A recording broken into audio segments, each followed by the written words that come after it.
Hello and welcome to the show. Today, I would like to run through, I'd like to comment on something that I saw on a social media post on Threads. Because once in a while on the podcast, I like to give a comment on, things floating about in on the interwebs. I like to give a quote, or rather, I like to give a comment from a sales and business development perspective, from how a salesperson would look at some of these things. And I came across a really interesting post on Threads about how networking isn't for hungry or angry people, or rather, how networking isn't for hungry and angry people. Oh, by the way, just for those of you who don't know, because there are some people who still don't know about Threads. Threads is the Twitter-ish competitor kind of app that was invented by Zuckerberg and co. So I think if you're looking for it, you have to look for. I think what you will search in your app, in your what's it called, Play Store and stuff like that. You search Threads by Instagram, and then it comes up. So it was rumored to be a Twitter killer, Twitter competitor, but so far I don't think things have panned out quite well for the app. But anyway, I'm there just checking it out because I'm looking for more places to repost my podcast content on. So I've been playing around on Threads. Anyway, so like I said, the post on Threads was about how networking isn't for hungry and angry people. So I guess that's what I'm going to look at today. Whether that is true, how much of it is true, and then what can we make of it from a sales and business development perspective. Now, if by that comment that networking isn't for hungry and angry people, we mean that people who are coming into networking with the wrong sentiment, if they're coming at it from a place of lack, meaning I don't have enough. If that's the driving sentiment, I don't have enough. I can't eat today. I want to be able to eat today and pay school fees today. If you're coming at it from that angle, or if you're coming at it from the angle of ill will, focused on me, I want to prove myself right, I want to do this, I want to do that. So if you're looking at it from that angle, that what are your sentiments when you're coming into networking, then yeah, of course, the answer is definitely yes, that if you're hungry and if you're angry, then networking is not the thing for you. But the thing is, it's not just networking. You'll find that most business activities won't be for people who have that frame of mind. That is either being hungry or desperate because you don't know where your next paycheck is going to come from, or whether you're coming at this from anger, resentment, ill will, being self-centered, and those sorts of things. So now let's break this down for a richer understanding of what networking is and how to go about it, because I think those are the key things to take out of these sorts of conversations when you see them on social media. So, definitions, of course, you can define networking in any number of ways, but over here on the show, the way that I like to look at networking is that networking is not about handing out business cards, and networking is not about giving elevator pitches. I can't stress this enough because lots of people go for networking sessions. In fact, the last one that I was at earlier in the year, I made a podcast episode about that. That was at the British Council Alumni UK event, and that's for people who graduated from UK-based universities. And I think that it is the UK's way of what's that word? I can't remember the word that I'm looking for anyway, but amongst American universities, you have these things where they have a strong alumni networks and things like that. And because those alumni networks are strong, it provides marketing opportunities throughout the different generations, and it keeps the thing going and going. So some people attend certain American schools, you know those schools, no need for me to say what the schools are, and they have the strong alumni associations. Like back in Nigeria, there's the Nigerian Harvard Association or something like that. So these organizations are there, and they've been there for a very long time, from the 80s, or at least I wasn't aware of it from the 80s, but I know some people in the 80s who are members. So you get the gist. If there's a Nigerian Harvard Society or something, then of course, with the prestige and with the networking, then people want to attend Harvard more, and then on and on and on.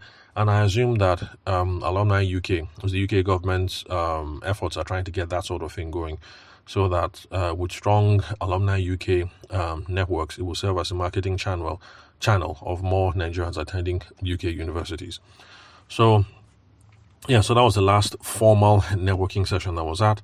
Because remember, networking can be formal, it can be informal. Because when you go for your children's PTA or PTC, like my son corrected me, that it's no longer Parent-Teacher Association, it's now the Parent-Teacher Conference. So whether you go for the PTA or the PTC, you're just chilling, the other parents there, you're chatting. So networking is happening all the time. Your kids' school, what else? If you have hobbies, you're a member of Abuja Archery Association, or maybe you play chess like I do, there's networking going on there. And then of course there's networking going on at formal events, like the British Council Alumni UK thing that I mentioned.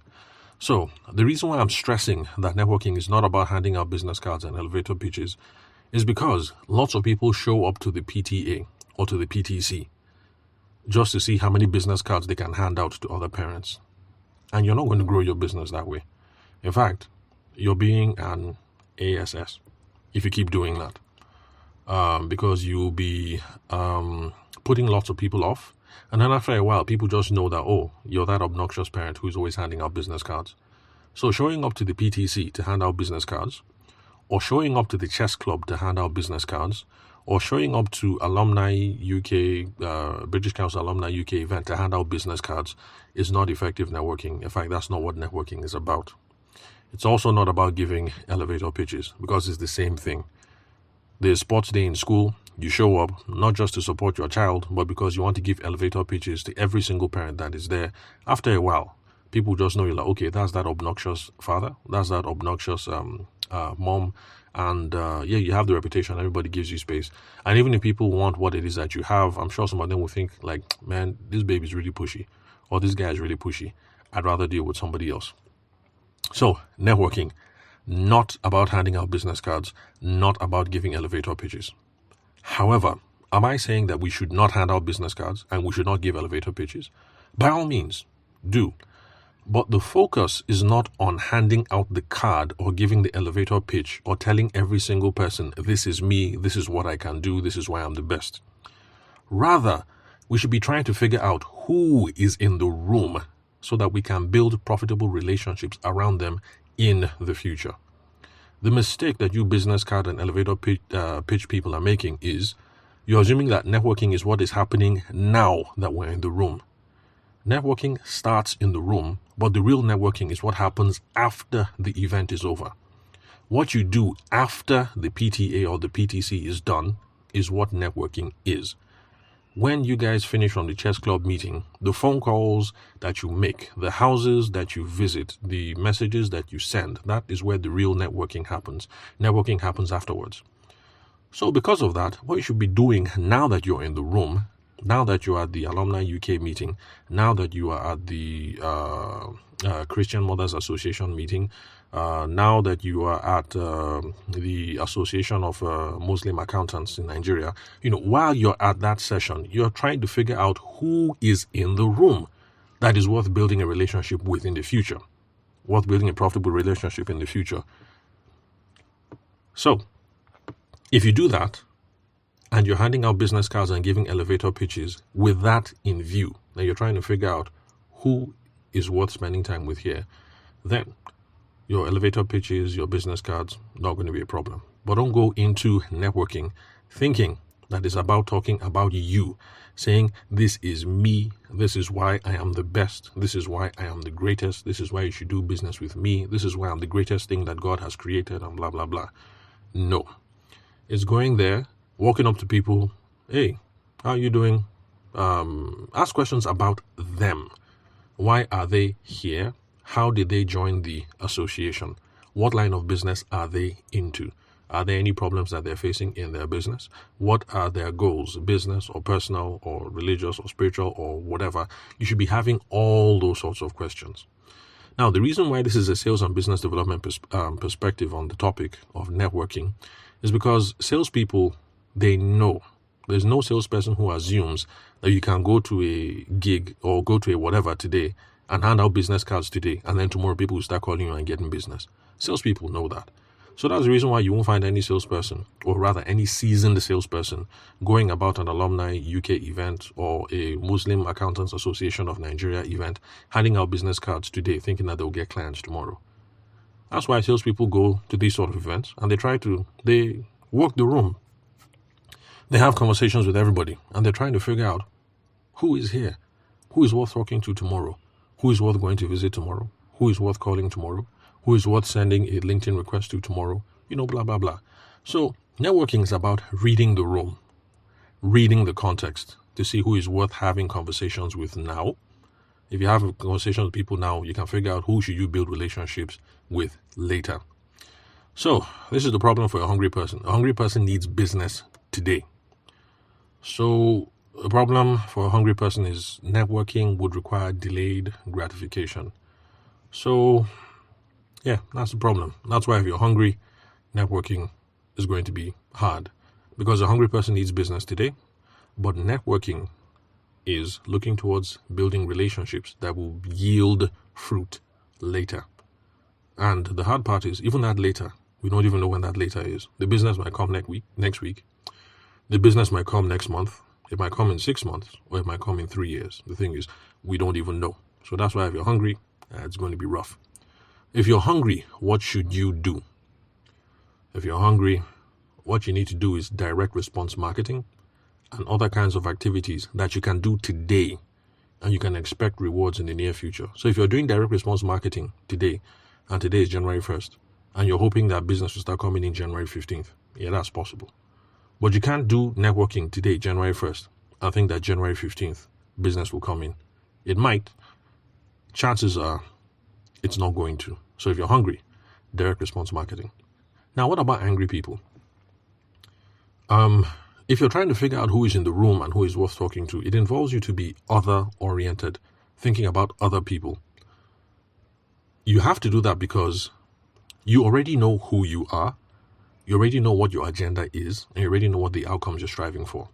So if I attend an Alumni UK event, or if I attend the Muslim Forensic Accountants Association of Nigeria, if I attend that association meeting, I already know who I am, and I know who my agenda is, and I know what outcome I want to get from attending this meeting. So if I'm going around telling everybody that I am the best Muslim accountant in Nigeria, I graduated first class from University of Ibadan in 1970, whatever, and basically I'm just going around telling everybody that, I'm just going to put people off. Nobody needs to know that I graduated first class and that I'm the best, and nobody can do forensic accounting like I do. I should be going around trying to figure out who is this other person that I'm talking to. What are their agenda? What are their outcomes? What are the things that are important to them? Because if I go to this networking thing and I spend 1 hour talking to 20 people saying I'm the best, I graduated first class, do business with me, nobody knows this thing more than me, I am certified by the International Forensic something, whatever, then that is all I've done. I've spent 2-3 hours talking about myself and I have no idea who was in the room. But if I go and talk to other people and figure out who their agenda is, their outcomes they're looking for and things like that, after the meeting, after this networking session, I can now do some ruminating by myself. Like, oh, okay, this guy was interesting. Oh, by the way, collect people's business cards. So even though you're not going to be handing out yours, definitely collect theirs and collect phone numbers. And then I'm running through the list of people and I'm thinking like, oh, okay, I spoke to Ogbuefi. Okay, no. A Muslim Ogbuefi, that's not possible. Okay, so I spoke to Alhaji this person, I spoke to Alhaji that person, I spoke to this person, I spoke to Hajia this person. And okay, well, this person is into this, I'm into that. And then you can start seeing how their agenda aligns with your agenda. Now, when you see how these things align, this is where the real networking starts. You now start making phone calls. You now start making office visits, LinkedIn and social media connection requests, and things like that, to start doing relationship building with those people who have similar agendas like yours, because there's an alignment. Or since you know how, or you have a sense of what the alignment might be like, you might even call up these people with a proposal that might be of mutual benefit. So you can see how the networking doesn't happen at the Association of Nigerian Islamic Forensic Accountants or the British Council Alumni UK event. The networking is what happens afterwards. You do some reflection, do some rumination, look at those business cards. Okay, this person is worth spending time with. Cool. This other person was yanning OPT. I don't think they're serious. I don't like them. My spirit doesn't align with them. And then you throw away that person's business card. That's if you want to be ruthless. So the networking is what happens afterwards. When you start calling people, you say, hey, Hajia, so and so. Do you remember me? Okay,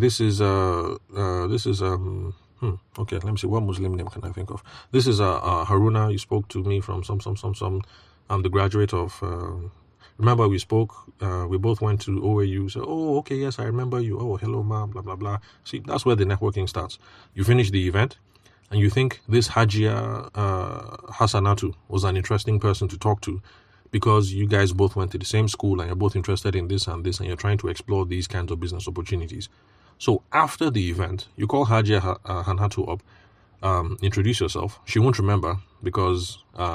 let's face it, even though she took your business card, she hasn't stored your number on her phone. Lots of people just take these cards and don't store the numbers.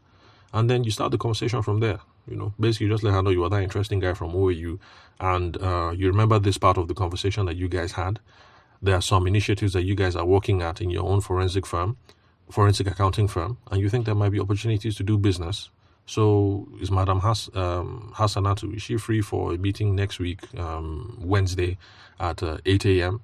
Of course, she would say she's cool for that, because who doesn't want to make business? And then you go and see her in the office and you guys start chatting.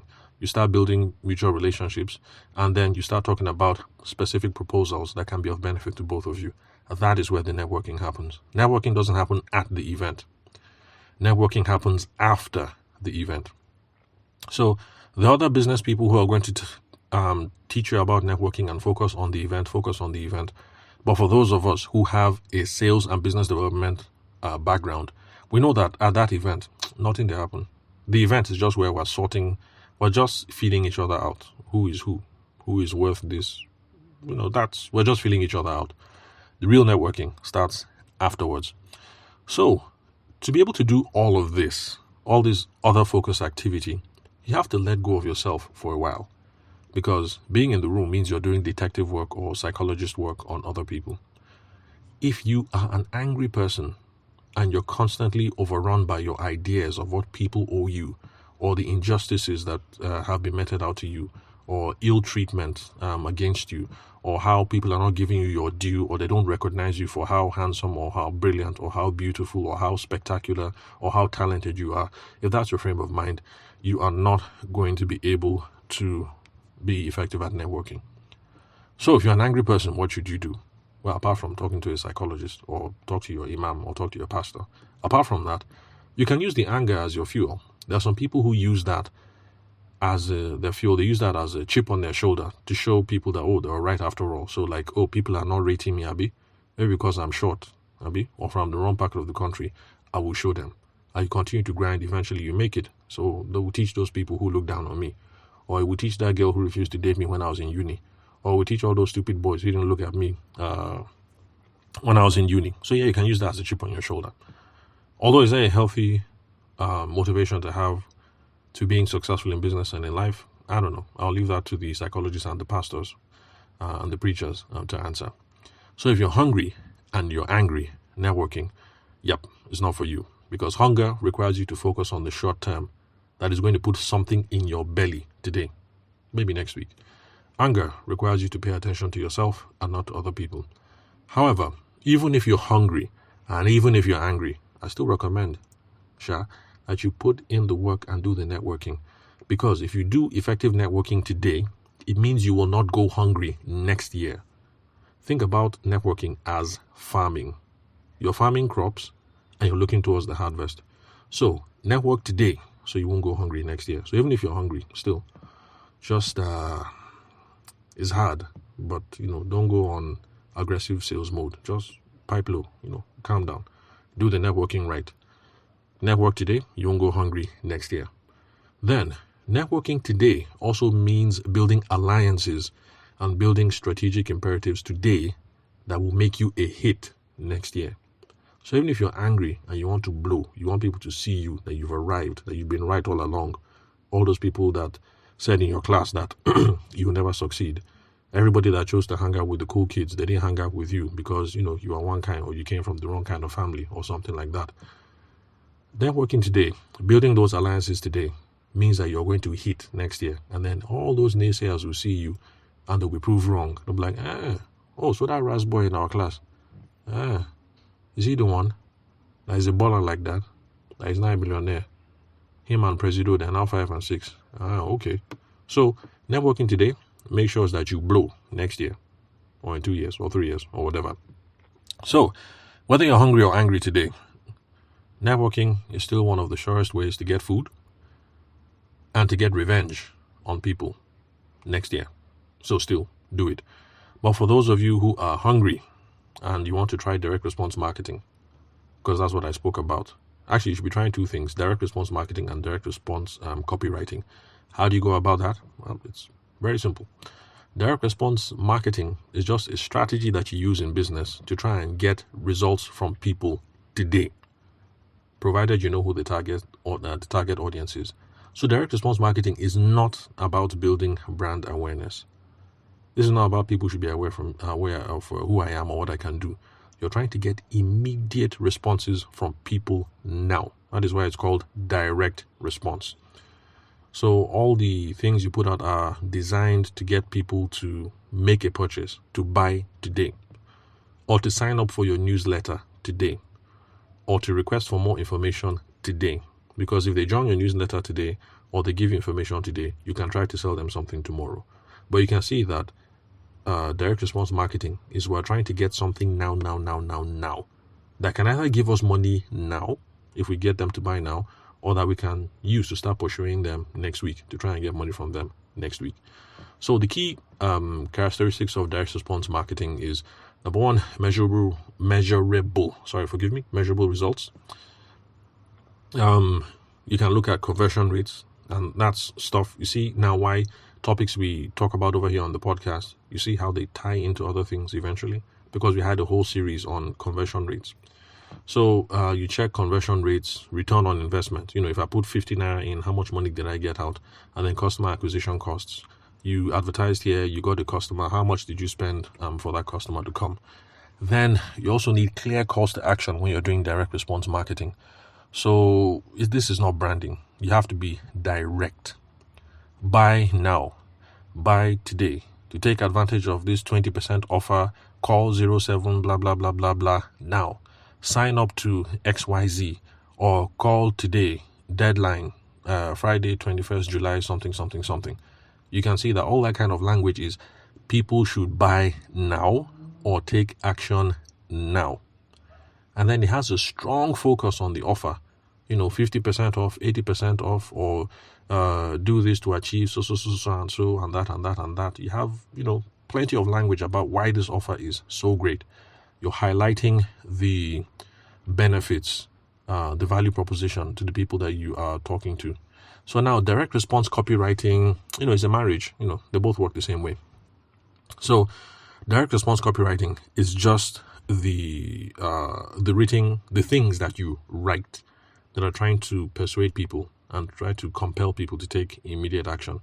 So that's the relationship between direct response marketing and direct response copywriting.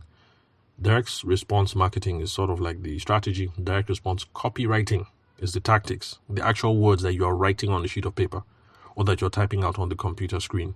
Now, those are the words that are going to be responsible for getting contacts or prospects into customers. So when you're thinking direct response copywriting, things you'll be paying attention to, your headline should be clear and compelling. It should grab the reader's attention and promise a solution to the problem. Like I was listening to a podcast and I thought this was a really interesting example. Oh, by the way, if you have children in the car, now is the time to close the children's ears. And so the headline that the guy proposed was, is your husband struggling with erectile dysfunction? Are you tired of feeling a weak blank blank blank?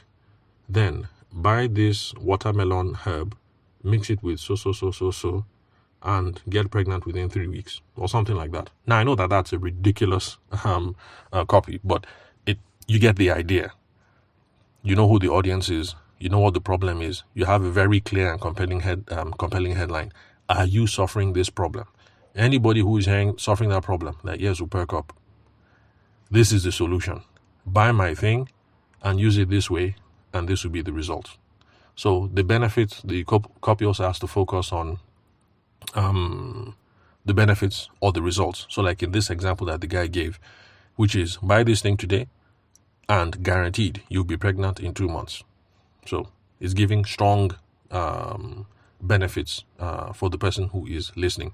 Then of course, call to action. That whole thing that I was saying of buy today before 7 p.m. or email so and so before 25th of July, something, or call now to take advantage of 20% price off or whatever. That's a very urgent call to action.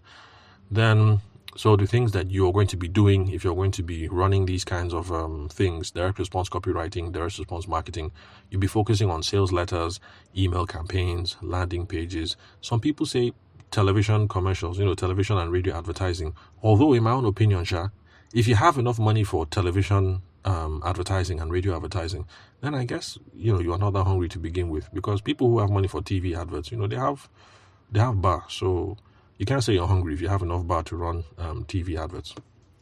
So direct response marketing and copywriting, they work hand in hand for these effective campaigns that generate results, immediate results and measurable results. When I say immediate, please bear in mind though, there's nothing you will do in sales that if you do it today on Monday, results will start showing up on Tuesday. But reasonably speaking, if you're doing your direct response marketing right, if you run it today on Monday, at least by Monday next week, you should have started seeing some kind of results. People calling, people SMSing, or people placing orders or whatever. So everybody be involved in networking, including those of you who are hungry and angry. But if you're hungry and networking is not for you, focus on email campaigns. Focus on landing pages, because these are the things that will get you direct sales action. TV commercials, you have money for that, then it means you're not hungry after all. Might as well, run your TV commercials, but then try networking. Things are not that desperate for you yet. Email campaign, you can run it cheaply. Landing pages, especially with Wix and all these things that people can run themselves, you can do that by yourself. So that's it for today. So please connect with me on WhatsApp. The phone number is 080-6466-2140 and the country code is +234. Then connect with me on LinkedIn. My name is Tavishima Ayede. I'm the host of the show. You can confirm the correct spelling of my name, because that's what you use to search for me on LinkedIn. Confirm that from the link where you're currently listening to this episode. So thanks for your time and attention. I'll catch you guys at the next episode.